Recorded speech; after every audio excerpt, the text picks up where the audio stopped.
So try this. Try to look back on your leadership journey and think of a blind spot. What was a blind spot of yours? Maybe it was a belief about leadership. It was a belief about yourself, about others, about the world.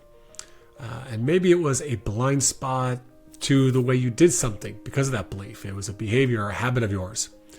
Now, at some point, you thought that belief was true or that behavior was the right thing to do. And at some point, later on, though, you became aware that it wasn't working for you. Like, that's probably not true. That's probably not the best way of doing things.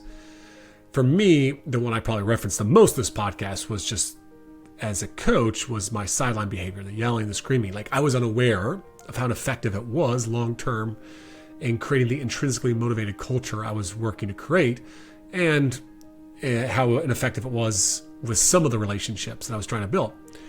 Becoming more aware, when I became more aware of that effect of the truth around my behavior and that belief, I then got to make a new choice on how I wanted to lead. One belief I recently uncovered in my work with my leadership coach was how I defined a successful day. Like, I used to define a successful day as getting a lot of things done, knocking off a lot of tasks on my list. And I realized that no matter how much more efficient and productive I was, like, I'd never be able to slow down and create more space in my life because I'd just still be constantly looking for new things to add to my list.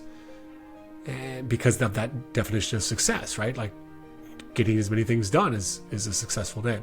So recognizing that this definition of a successful day was not serving me in the sense that it was limiting me from creating the life I wanted for myself, it now gave me choice on how I wanted to live my life. Like, I could start by redefining what it does it mean for a successful day, and from there I can make new choices, right?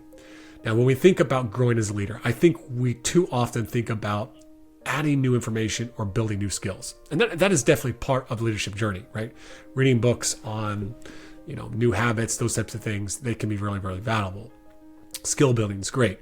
But transformation comes from gaining new perspectives and insights. In particular, awareness into ourselves and the way that we view the world. Now, on our next two episodes of the podcast, we are going to be with a very, very, very special guest who you've never heard of, right? Zafer Achi. He is the co-chairman of Cultivating Leadership. He works as an executive coach, a team coach. He works alongside a previous guest of the podcast, Jennifer Garvey-Berger. And like Jennifer, Zafer doesn't work in the world of sports. He works in corporate coaching and leadership with some of the top CEOs and executives in the world. And he's just an incredibly beautiful person. Is the best way to say it. You're just going to love his presence. I love people like this that come from a completely different realm that a lot of us operate in, because I know many listeners are coming from sports backgrounds. They're coaches, administrators. And so I just love these types of conversation. Now, unfortunately, the first part of my conversation with Zafer was ruined due to some technical difficulties. But the good news is the conversation was still really, really rich, and you'll be able to follow along and catch up. Now, in the first part, we talk a lot about the internal leadership development. In the second part, we're going to really break down Zafer's 4 pillars of team culture and 4 ways that you can really, really build team culture through some powerful, transformational team building activities. Welcome to the Coaching Culture Podcast. My name's JP Nurbin, and it's just me today interviewing Zafer. Betsy Butterick and Nate Sanderson weren't able to make this interview. The mission of this podcast is to help leaders grow as a leader and build a better team culture. If you want to learn more about our work, you can head on over to tocculture.com. There you can learn about TOC Coach, our online platform that has online training, online courses, and an incredible community of leaders growing together to become more transformational. You can also get the notes to this and every episode of the podcast by subscribing to the Team Culture Toolbox. You can do that at tocculture.com or in the details of this episode. Now let's get right into my conversation with Zafer. Zafer, I am so excited to have you here. I've been looking at, from a leadership development framework, that really it starts with knowing ourselves, understanding who we are, those types of things. Within that, then it comes back to like, okay, now how can I lead myself so I can be more in alignment with that? And then we can start to move into leading others and leading teams. However, if I look back on my journey, I started completely the opposite way. Never took the time to like look introspectively and understand myself.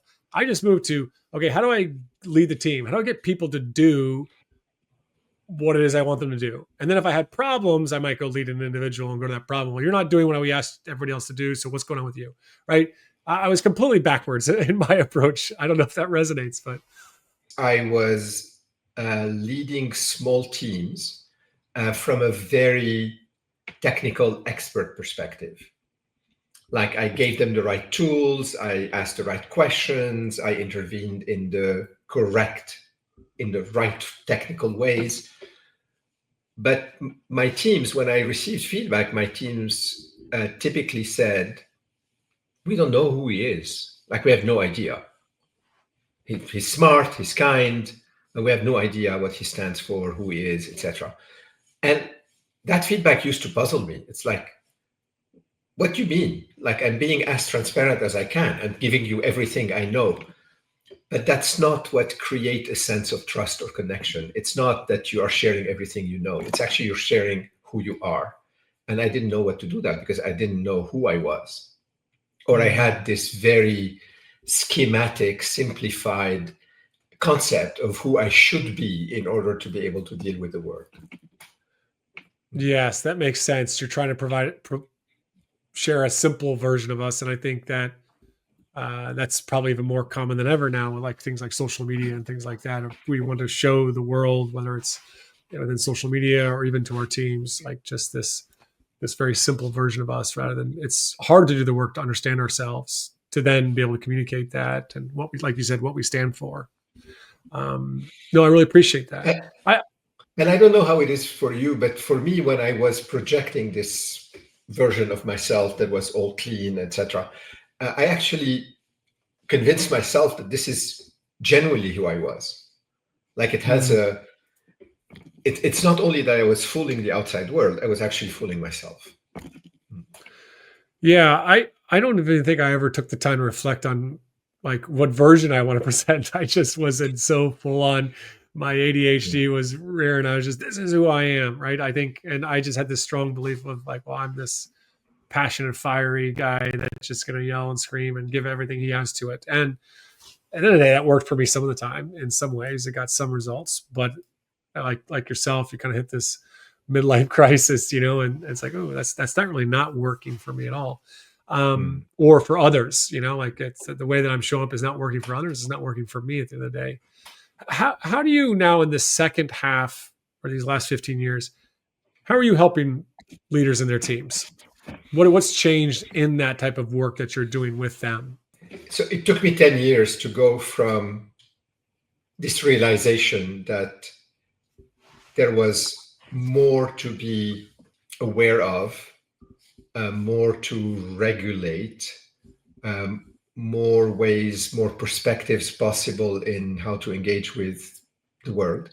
It took me 10 years from the moment where I had this first inkling of an insight to the moment where I found what is now the mainstay of the work that I do, which is this idea of development, that we're actually not fixed sense makers, but evolving sense makers, that the way we see the world has actually some pattern, some logic to it that unfolds over time or not, but can unfold over time. And this idea of the liberation that comes from having a value, a belief, a principle that we hold tightly onto without ever having examined it, to the liberation that comes from that stance to the stance where that belief, that value, that principle remains dear to us, but now we've examined it. We know its limitations. We know we've tested when it is helpful and when it is less helpful, when we can leave it aside and act from some other principle. That idea of moving from we're subject to this to holding this as an option for our choice, I stumbled onto that 10 years after I had my first realization. And that has been the engine of that second chapter is how do I help others, leaders or not leaders, but how do I help others gain that insight and then use it to propel their own growth? And how do I help teams see what they are subject to, not as individuals, but as a collective, and how what they are subject to limits them, constrains them, creates conditions for them to actually fall off on their own shoelaces. Yeah.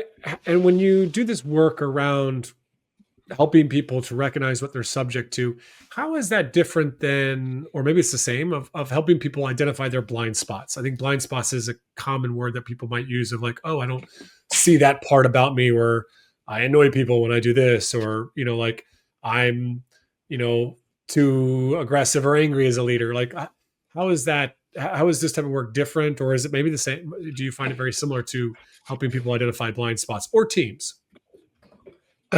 So I use the term blind spot in my work with clients.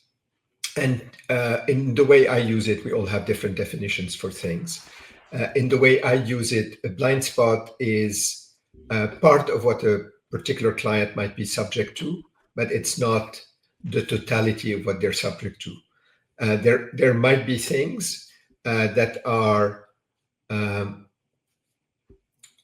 that they are subject to that other people just don't see. The only way to identify that blind spot is to ask others, is there anything I'm blind to? And in many circumstances, there are many things that you're blind to, but that others are blind to as well. So this never gets named a blind spot, if you see what I mean. So here's my next question for you. In the book, Changing the Job, and that chapter that you wrote with Jennifer, you talk about getting on the balcony, right? And that's, I think, very much tied with what you were just speaking around there, around what we're subject to. You really work to help leaders get on the balcony. Maybe could you explain what that means, getting on the balcony? And then how does one do that for themselves or do it even with their team? So getting on the balcony expression comes from the work of Ron Heifetz of the Kennedy School at Harvard, who introduced this metaphor of being at the same time of the dance floor and the balcony where you're watching the dance. In a sports coaching analogy, it's quite evident. It's like being a player coach. You're playing basketball, but you're at the same time the coach of the team. So you have to observe both what you're doing as a player and also how the team is engaging with the game. That's the idea. It is very helpful because if you have those two capacities running at the same time, then you can do corrections and adjustments all the time. You don't need to take a time off in order to talk about things. You're actually engaging with the game while also evolving the way you're playing. Yeah. How do you help someone make that get on the balcony as a leader? I mean, I was just on a call with a coach there recently, and was very kind of upset, triggered around some of the conversations that they were having as a staff. And there's arguments, there's conflict, right? And he's very much caught up in the content of the conversations, what he said or what he did, and not so much trying to step back and be able to see, okay, how are we actually having these conversations, right? Like, and that shift, I'm assuming, is what you're saying, is balcony to dance floor to the balcony. How do you help someone in those types of situations? So as an individual leader, I'll talk about my own experiences, and I usually share some or the totality of the things that have been helpful to me with leaders that I'm trying to bring this capacity to. In my own experience, meditation has been very helpful because in a meditation state, I'm observing what's going on for me without getting involved with it to the extent that I can. So I'm actually taking the balcony on my inner life. Journaling has been very helpful to me. debriefing situations with a kind colleague who has a keen eye for what's going on. So I would do something and I would sit down with that colleague and say, so can you just talk me through about what you observed? These three simple practices have helped me gain self-awareness, which is the foundational ability that I need to be on the balcony of myself. I don't know if you've ever heard of the performance psychologist, Dr. Michael Gervais. He has the I Finding haven't. Mastery. Yeah, he has the Finding Mastery podcast. He's very big in sports. He's been on this podcast before. He's worked with the Seahawks. He works with the Olympic teams. And we talked maybe a year ago, and I asked him, okay, awareness is so key to leadership growth. I said, how does coaches become more aware? And he said, mindfulness, journaling, and conversations with people of wisdom. So you're speaking the same language as a previous guest there. So you nailed it, right? Those are three things. Neither was a test or anything, but so that's just three practices that a leader could have. Now let's bring that over to the team. Like, how does a leader help their team if, let's say, they start to become aware? Ooh, yeah, like these types of things are going on. They're on the balcony. How do they bring other people to the balcony with them? So first of all, they have to be able to do it themselves. If they're able to do it themselves, I ask them whether they allow me to introduce the concept of balcony and dance to their team. And I literally do that in the very first time that I work with the team. Like, it's really one of the very first things that I bring in. Could even be the first thing that I bring in. And so I explain the concept. And then I say, today I'm going to be working with you. A lot of my work will involve simply observing what's going on. But from time to time, I'm going to ask you to give me permission to call out a balcony moment. And in a balcony moment, all of us are going to move from the conversation that you're having to observing how that conversation went. And we're going to talk about that. I will do it for a couple of minutes. And then we'll see whether that suggests anything that we need to do differently in the next part of the conversation. And the first time you do it, it's like awkward. They don't know what it is. They have a hard time moving from one level to the next. They fall back into the conversation and sort of relitigate points and just gently call them up. And you say, it takes time. It's a muscle, it needs to be built. And the second time, it's a little less awkward. But, after a day or two, they really get the knack of it. And they start having this ability to move up and down with help, with assistance.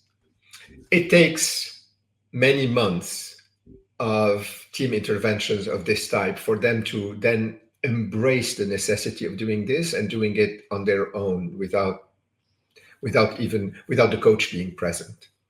It takes time, but it is so invaluable. It brings so much value that it almost inevitably sticks.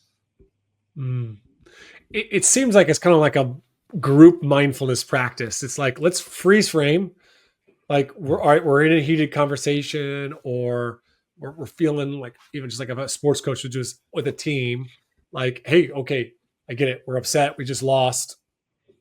Freeze frame. Let's pull back. What are we feeling? How are we having conversations? How's this work? Like, it's getting them to reflect on that. Like, it's pulling them back. I can see how initially that would be really different for people, because and not in a fixing. Yeah, and not with a fixing intention. This is not, we want to fix what's going wrong. It's, we want to observe what conditions have created this conversation. Let's just observe it. And the sheer observation, the sheer fact that this comes into the collective awareness will naturally change the rest of the conversation. I just see, like, okay, the conditions that have created this conversation for happening, or this moment for happening. So often people will want to fall back into the blame game, though. They're going to want to be like, well, we got here because so-and-so did this or that happened over here. Like, I can imagine you in the room just like constantly trying to drag people up the balcony at times.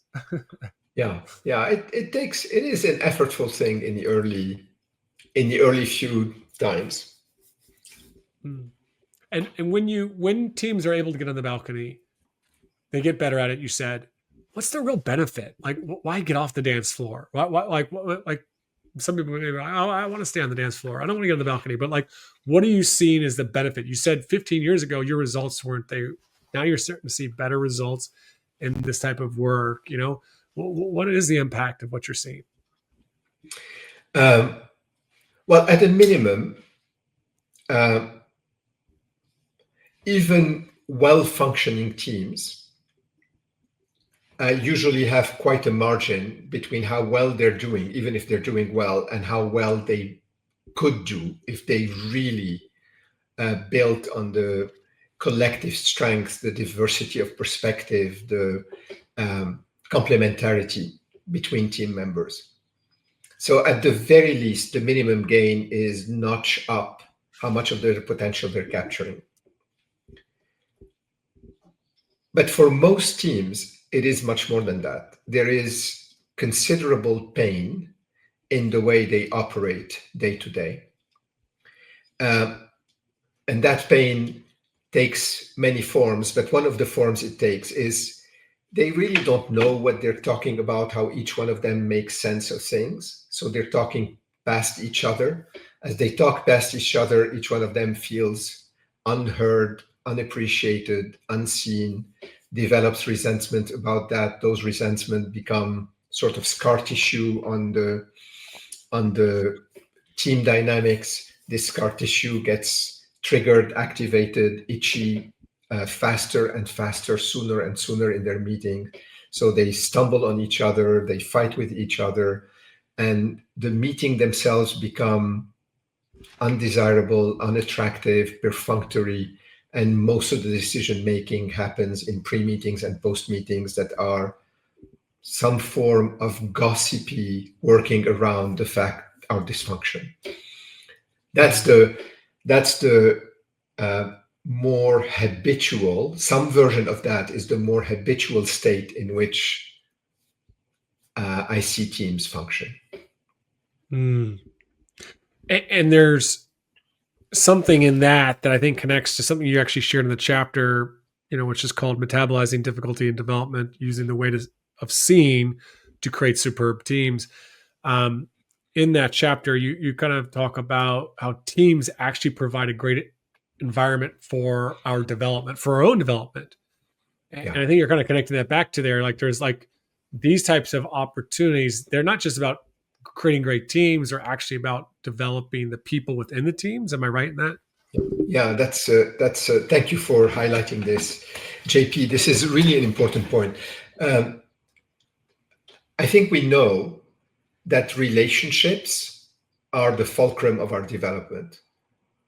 If I lived alone in a room and I meditated all day long, I am unlikely to have much fodder for my own development. I may get to know myself super well, but I'm not gonna grow out of my existing version or my existing perspectives. I'm gonna hit the absence of walls in a way.